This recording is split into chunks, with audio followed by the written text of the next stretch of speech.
I'm Jervis Og McCaul, and today I'll be interviewing my local sporting hero, Ray Byrne. Raymond, thanks very much for coming down today. I'll just start off asking you, where did you grow up and what was your childhood like? No problem, Jervis. Great to be here. So it is. Yep, I grew up just actually about half a mile from here, in John Martin Street, which is just beside Barcroft. Grew up playing a lot of football just in that park, about 200 metres down the road. So not too far from here. And you had a good childhood all the rest, yeah? Yeah, I was. There was 7 children in our house, so plenty of children. So I was the 5th one.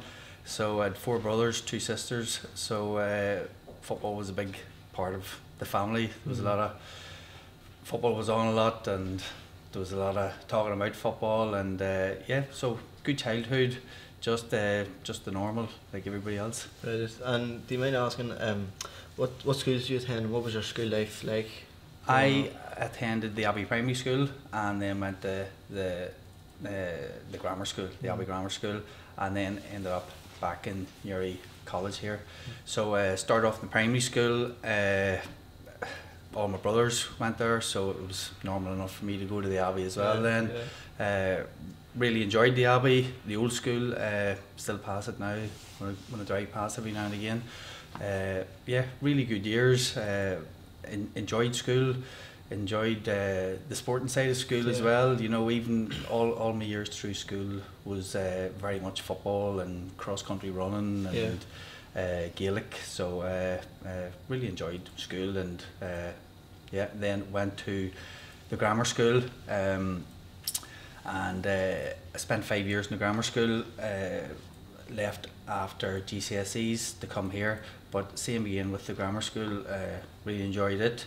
Great bunch of lads from the school, which I still meet up with every now and again. And yeah, same again with the grammar school. There was lots of football, not so much soccer up in the grammar school, the Abbey Grammar School, but a lot of Gaelic, and lots of great memories from school, especially from the football memories, you know, from friends. 100%. And moving on to your footballing career, before you obviously signed for Newry or anything like that, what underage clubs did you play for, and what standard was that like?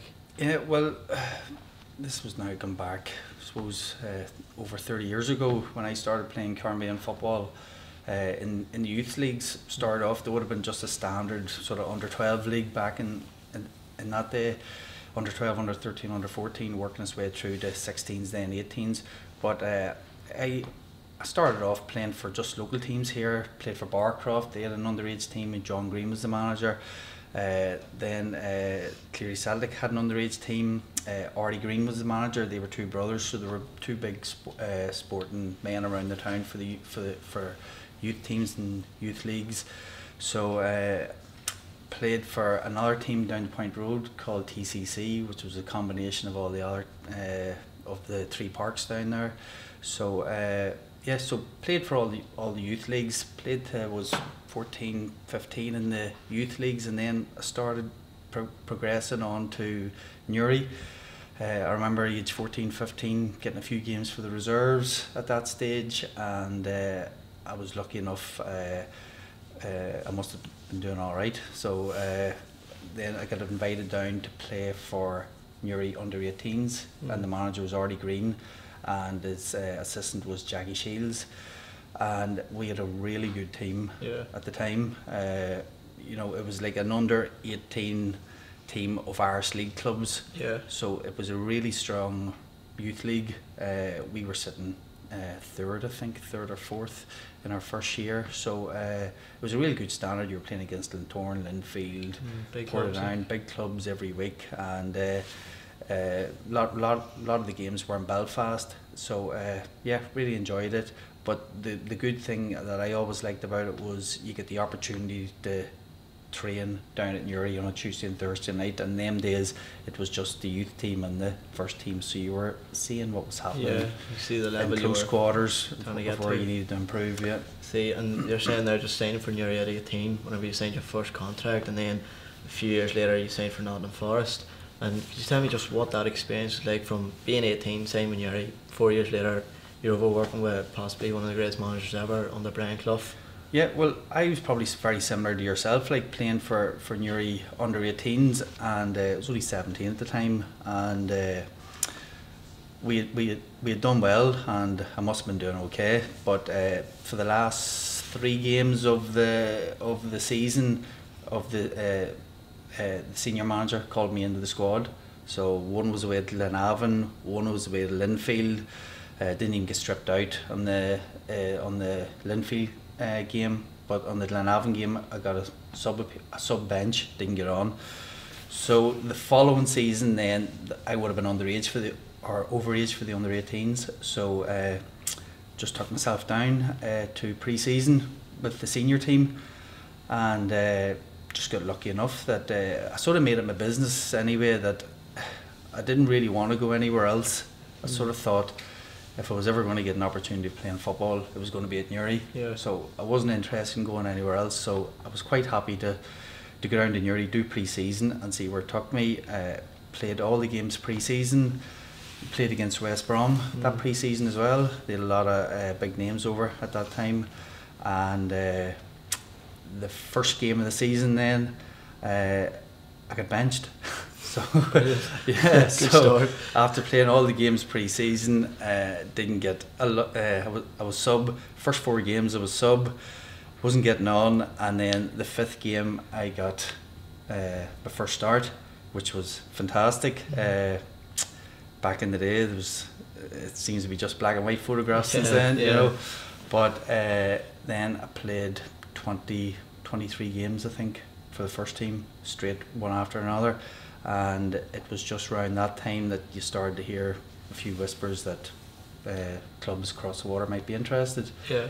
So yeah, it just happened very quickly. One Sunday morning, then after playing on a Saturday, I got a phone call just to say that Forest wanted to take me over for a trial and would I be interested, and said yes. Yeah. Why wouldn't you? Why wouldn't I? Yeah. And obviously with your experience at Forest and working under Clough, could you tell me what he was like, maybe on and off the pitch, if there's many of difference? Yeah, well, initially, once I went over for the trial, you wouldn't have seen much of Brian Clough. No. You know, you wouldn't have seen him at all.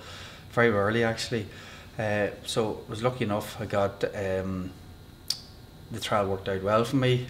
I came back here for a week to sort out a few things, and then ended up going back over mid-February again. And it was only when I went over that you got to meet him. Yeah. You know, so. Yeah. And he was, I don't know why you remember, you probably see some footage of him. You're a bit young, but he was a fantastic character, like, you know, larger than life character, very knowledgeable man. And you'll find, especially with football was concerned, very simple methods and not very complicated, and you know, I suppose that's can be said a lot for the higher you go up in anything. It can become less complicated, it can become a bit more simple, and so really enjoyed my time at Forest. Some fantastic, great players at the time, you know.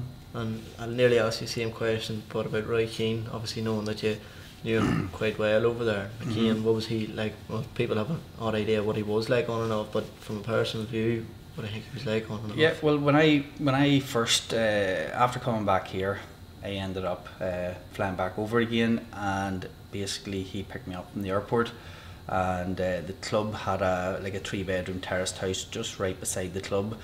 There was 2 other lads already in it, so, and I was the 3rd one to go into it, so there was a spare room. So I went into that house. There was Roy Keane and another lad called Gary Bowyer. So basically the 3 of us in the club's terraced house, and yeah, so we went into it, and they were, you know, they were great lads, 2 great lads, and you know, they took you in, and you know, showed you the way, and helped you as much as possible, and you know, fantastic characters themselves, you know. So tell nearly about how they went on after that, like. But so you're saying you went over to Forest, played at Forest, then went on to Northampton, came back, played Portadown, played for Newry, and even before you went to Forest, played for Newry. So is there a difference in maybe the, you know, the demands of the sport in England compared to top level over here? Well, in terms of here, you know, I'm sure you know from yourself and your father and all, you know, most people are working a 9 to 5 job here. It could be even more, you know, it could be long hours, and then they're trying to do their own wee bit of training. They're training Tuesday and Thursday night with a match on Saturday, and sometimes there could be a match Tuesday night as well. So time consuming, you know, it's very time consuming. It's you know, there's not an awful lot of free time. Yeah. Whereas in England, it's the opposite.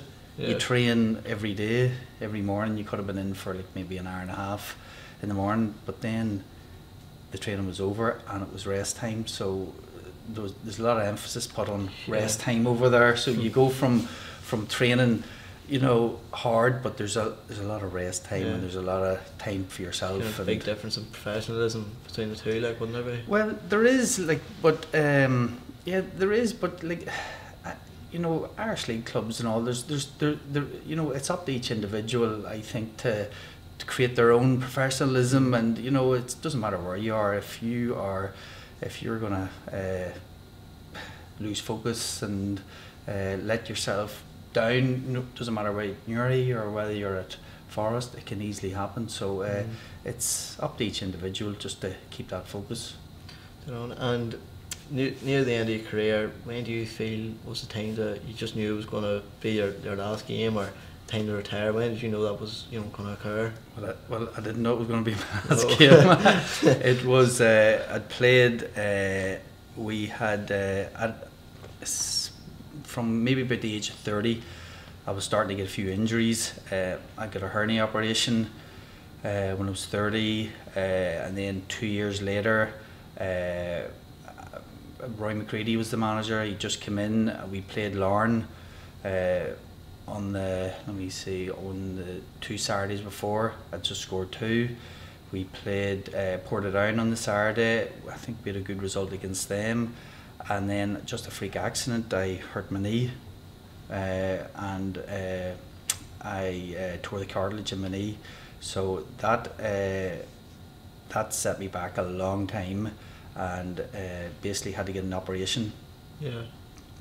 And then the rehabilitation didn't work out as well as it should have done, and basically I was at 33 years of age, and the knee was very inflamed, and I just decided to call time then, you know. So and I didn't really overly want to go down the leagues either, you know. I was kind of wanted to finish on a good standard, at a reasonable standard, yes.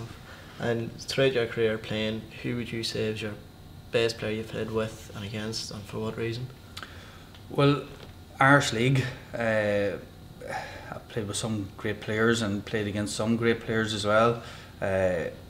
You're looking back to the centre forwards, that especially being a centre half, that you would have marked Glenn Ferguson, Vinnie Arkins, 2 really top class centre forwards, you know, physical, strong, both great in the air, both knew how to score goals. So them 2 were fantastic players.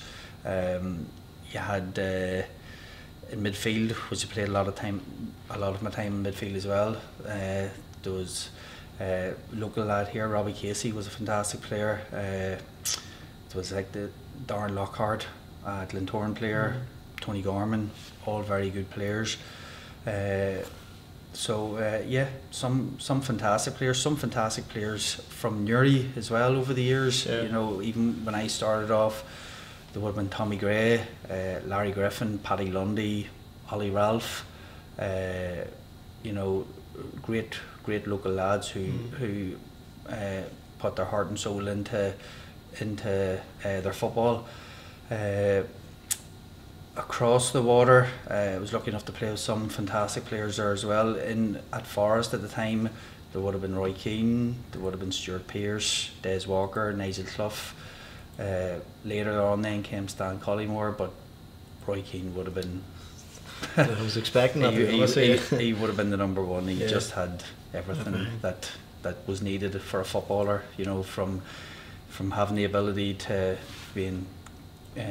great first touch, great passing ability, great in the air, great at reading the game, and just you know, fantastic engine in him to run for 90 minutes, and then as he developed over the years to turn into a fantastic leader and be one of the best players in the world, you know. So.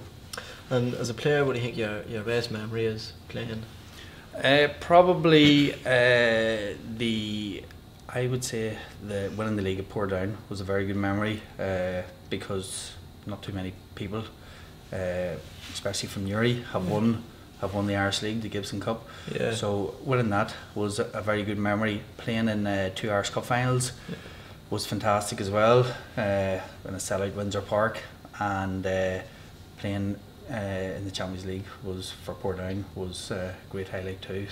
With the coaching staff you have down there, the 4 years, there's a lot of experience and a lot of knowledge, and I just want to know, like, you know, the inside of it. Like, is the relationship always good, or do you always argue, always not argue? You know, like that there. I wouldn't say argue, like, but people have a difference of opinion, and it's you know, with training, team selection, and all. But you know, there's actually 5 of us down there now. Gary Boyle as well. But there's a great relationship between us all. Like, and you know, everybody's on the same page as each other, as in they want the club to do well. Yeah. So I wouldn't say everybody agrees all the time, but yeah, it's there's been no rows just yet. Anyway. Yeah. Yeah. And being a coach now for the past few years, who's the best player you've coached, and why is that? Me. Fair enough.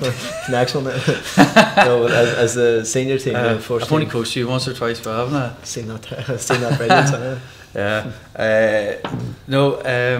Yeah. Well, I don't want to name any of them in particular because I don't want them getting too big headed or anything like that. But some really good players down there, and the good thing that I like about it is, you know, they've been given the opportunity to play for Newry.